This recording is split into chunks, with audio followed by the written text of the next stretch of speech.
Hello, ako po si Madam P at ito yung reading natin for Virgo. Sun, Moon, Rising, Venus, Jupiter, Virgo. Take only what resonates. Please subscribe na lang sa channel no kung hindi ka pa nakasubscribe. Hit the notification bell. Ma-appreciate ko lahat ng likes, comments, and share. And yeah, let's start. This is for the sign of Virgo. Mag-comment na lang kayo dyan, guys. Nagpapakita ng suporta sa akin yung mga comment ninyo. Kahit po tuldok lang or smiley, whatever.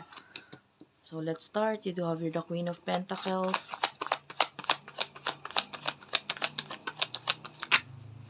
Pwede kang makarelate, pwedeng hindi. Love reading to, ha? The Justice card. One more card.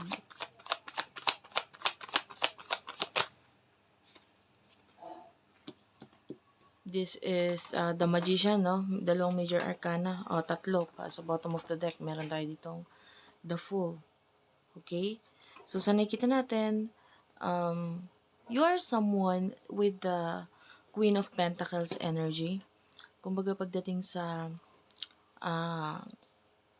estado mo sa buhay, pwedeng maraming tao ang respeto sa'yo, mataas ang tingin sa'yo. Maybe you are a boss, you are someone na may masasabi sa buhay, pwedeng ganun, or mataas ang posisyon. Yung iba, pwedeng pagdating sa iyong career. Ayan. And the Justice card, I feel like, ngayon, yung iba sa inyo pwedeng ina-apply na yung spirituality pagdating sa career ninyo. No? I don't know, maybe you do over the Fool, pwede may mga bagay kang ginagawa or ginawa nito recently na makakapag-improve tingin mo no sa iyong finances na pwedeng may kinalaman sa spirituality no, like maybe listening to frequency music, affirmations, mga ganyan. And yung iba pwedeng even nagpagpapa-read ng personal reading para mabigyan ng advice no, kung ano yung magandang gawin pagdating sa iyong career. Anything to do with spirituality. Yung iba pwedeng panonood ng mga videos na makakatulong for you. So, this is your main energy. So, sino ba yung person na kakonect mo pagdating sa love?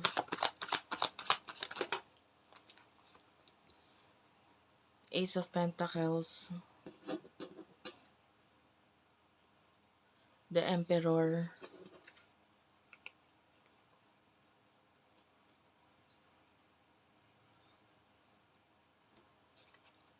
King of Pentacles. This could be a new person. Or, kung hindi new person, ito yung person na tipong lagi siya na dyan para sa'yo. Okay. And, yung iba, this is a new person. Pwedeng dumating na sa buhay mo or paparating pa lang.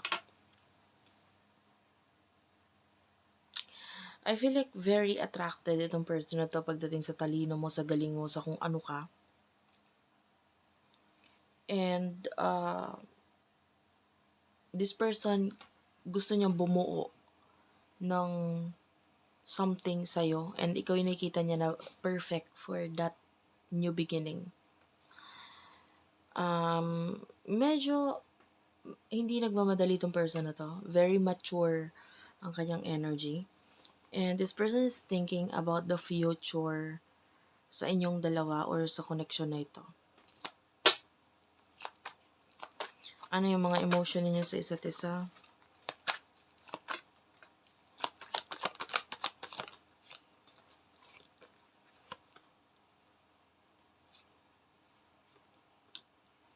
Knight of Cups and Eight of Swords. Ten of Cups and Nine of Swords. Pareho kayo dito, no? Nagiging maingat. I mean, nakikita natin yung pagkagusto, yung iba love na nga eh. Pero with the Eight of Swords, nandito yung pagpipigil mo, you're not being true sa sarili mo. And it could be kasi nauuna yung mga negative thoughts sa ngayon sa'yo na parang, ay, pwedeng kasi mature ka na rin naman and nagiging realistic ka lang pagdating sa buhay, pagdating sa sitwasyon ninyo, and etc. And then the person na to with the Ten of Cups, Nandun yung energy ng love, appreciation, at saka nandun yung feeling na parang family or magaan ang loob niya sa'yo kasi parang pamilya, no? Komportable yung energy niya sa'yo. And with the Nine of Wands, nakikita natin na medyo maingat. Lang din, itong person na to. Sabi ko nga, pareho kayo no? Na hindi masyadong nagpapadalos-dalos when it comes to love. Tapos sinabayan pa ng maturity kasi pinapairal. Ayan, sa parehong side. Okay, pero nandun yung pagkagusto ninyo sa isa't isa. At saka ang dami niyo pagkakapareho. You are the Queen of Pentacles. Yung person na to is the King of Pentacles. So, ang dami ninyong pagkakapareha, di ba? You match, actually. So, what will happen in the future sa inyong dalawa? The Sun is here. The Lovers. Wow, Ace of Cups. High Priestess and the Wheel of Fortune. Clarify natin yung Wheel of Fortune. Six of Cups and Nine of Swords. Okay, the World. Kanina, puro major arcana yung papakita sa akin, ano?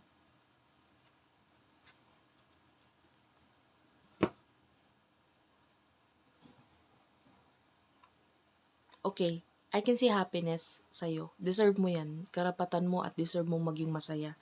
And that the Lovers is here. This is relationship, partnership na full of alam mo yon, may saysay itong relasyon na ito. Hindi siya basta relasyon lang. Hindi siya basta connection lang.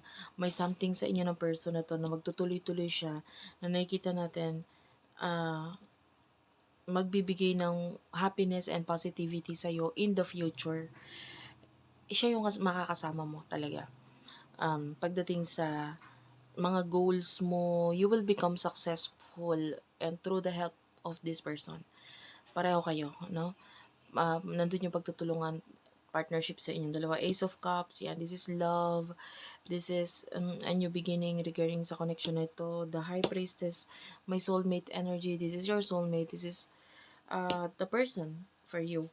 And the Wheel of Fortune, eto maganda to kasi kung may mababago man sa buhay mo, this has something to do with past, with the Six of Cups, Nine of Swords, mga problema, stress, pagsubok. Ang dami mong, ang dami mong pinagdaanan. Especially, eto sa astrological events natin, meron tayong tinatawag na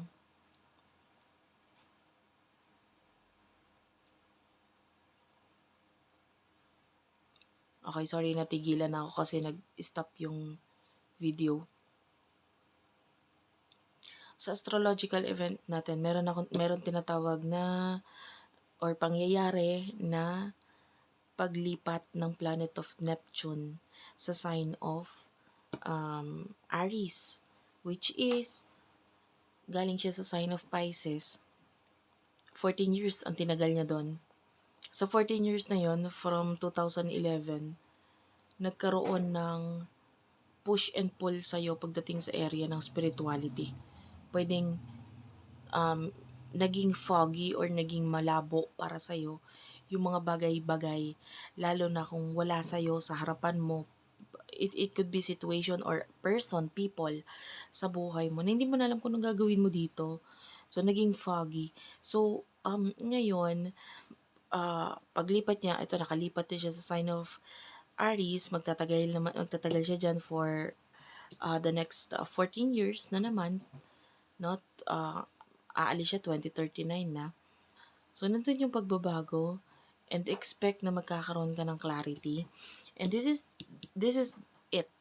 Kumbaga, tapos ka na dun sa struggle ng buhay mo na pwedeng naging malabo para sa'yo kung ano yung realidad, ano yung spiritual, ano ba yung mga tao, no, na parang dapat paniwalaan sa hindi. Parang kaya mo na silang, himay-himayin kung sino yung mga tao or mga sitwasyon na mas makakatulong para sa'yo. And ito, pwedeng naramdaman mo yung feeling sa kanya na ganun, and na mas magiging masaya ka na dahil sa tulong niya. Thank you for watching. I love you all, and bye-bye.